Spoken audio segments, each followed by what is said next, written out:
നമസ്കാരം. ഇന്ന് പരിചയപ്പെടുത്തുന്നത് കേരളത്തിലെ നീർപക്ഷികളെ പറ്റിയാണ്. കേരളം പക്ഷികളുടെ പറുദീസയാണ്. വിദൂര ദേശങ്ങളിൽ നിന്നും പതിനായിരക്കണക്കിന് പക്ഷികളാണ് ഓരോ വർഷവും നമ്മുടെ കൊച്ചു കേരളത്തിലേക്ക് പറന്നെത്തുന്നത്.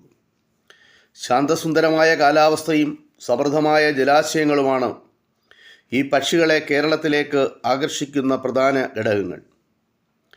ഇന്ത്യയിൽ ശുദ്ധജല വൈവിധ്യം ഏറെയുള്ള അനുഗ്രഹീതമായ മേഖലയാണ് കേരളം. തോടുകളും പുഴകളും കായലുകളും കണ്ടൽക്കാടുകളും ഇവിടെ ധാരാളമുണ്ട്. പശ്ചിമഘട്ടത്തിൽ നിന്ന് ഒഴുകിയെത്തുന്ന നദികളും അതുമായി ബന്ധപ്പെട്ട കായലുകളും നീർത്തടങ്ങളുമെല്ലാം പക്ഷികളുടെയും സസ്യങ്ങളുടെയും ആവാസ മേഖലയാണ്. ഇന്ന് ഇങ്ങനെ എത്തുന്ന പക്ഷികൾ